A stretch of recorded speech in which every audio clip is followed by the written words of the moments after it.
रामनगर गांव में सोहन और गोविंद नाम के दो जिगरी दोस्त रहा करते थे। एक और जहां गोविंद ब्राह्मण था तो वहीं दूसरी ओर सोहन पेशे से कुम्हार था। अरे ओ सविता चाची, किधर जा रही हो? थोड़ी देर रुककर इन मिट्टी के बर्तनों को देख लो, सस्ते में दे दूंगा। अरे नहीं भैया, मेरा दिमाग खराब है क्या जो इन मिट्टी के बर्तनों को खरीदूंगी जो पल भर में टूट जाए। मुझे अपना नुकसान थोड़ी ना करवाना है।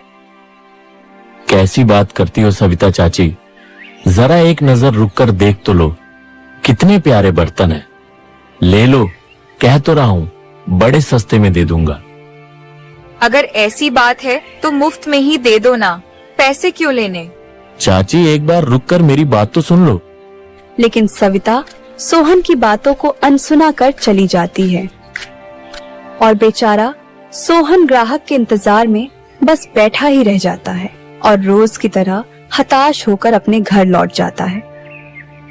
मेरी सारी सहेलियों के पति भर भर के पैसा लाते हैं जिससे वो लोग हर रोज नए नए कपड़े और गहने बनवाते हैं, लेकिन एक मुझे ही देख लो, खाने तक को आफत है। तो इसमें मैं क्या करूं? रोज इतनी मेहनत करता हूं, नए नए बर्तन गढ़ता रहता हूं, अब अगर ग्राहक ही नहीं आते तो इसमें मैं क्या करूं? तुम कुछ मत करो, बस हाथ में हाथ धरे बैठे रहो, तुमसे कुछ ना हो पाएगा। अब मुझे ही कुछ करना होगा। उधर पेशे से पंडित गोविंद अपने जजमान के यहाँ बैठा हुआ था। क्या महाराज, सुबह से शाम तक हमने आपके यहाँ पर यज्ञ हवन करवाया है, कम से कम दान पुण्य तो दिल खोलकर दिया कीजिए। अरे पंडित जी, क्या बताएं, बड़े कष्ट में है आजकल। बस ये समझ लीजिए बड़ी ही मुश्किल से गुजर बसर हो पाता है। अब ऐसे में क्या ही दे। जजमान की बातें सुन गोविंद चुपचाप अपना झोला उठाए मन ही मन बड़बड़ाते हुए अपने घर को चल देता है। अजीब लोग हैं, चाहे कितनी भी धन दौलत हो, लेकिन जब ब्राह्मण को दान दक्षिणा देने की बारी आती है तो जेब से फूटी कौड़ी भी नहीं निकलती। इनसे हालत ऐसी हो गई है कि दिन गुजारना भी मुश्किल हो गया है। अब तो चिंता सताने लगी है। इस पंडिताई से 2 वक्त की रोटी का जुगाड़ भी नहीं हो पाता। समझ में नहीं आता क्या करूं। अपने जीवन से परेशान दोनों अपने अपने घर को लौट जाते हैं। हाँ हाँ, क्यों नहीं, बड़ी मेहरबानी होगी तुम्हारी। ठीक है, अब ज्यादा ताना मारने की जरूरत नहीं है। मेरी एक सहेली के घर पूजा है, इसलिए उसके यहाँ से 10 घड़ों की मांग आई है।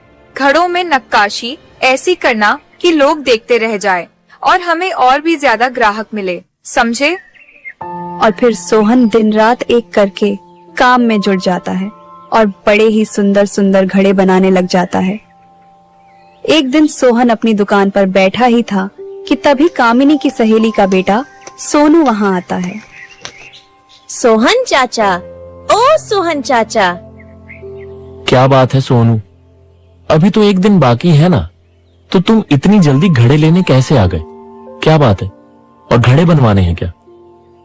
अरे नहीं चाचा, वो माँ ने कहने भेजा है कि जो पूजा हमारे घर होने वाली थी ना, वो कुछ दिनों के लिए टल गई है, इसीलिए अब घड़ों की जरूरत नहीं पड़ेगी।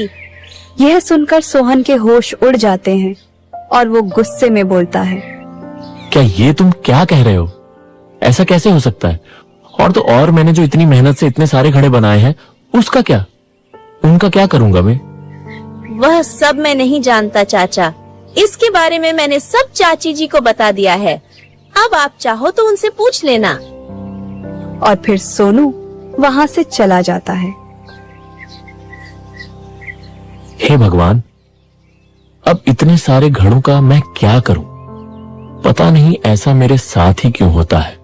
अगर यही हाल रहा तो 2 वक्त की रोटी का भी इंतजाम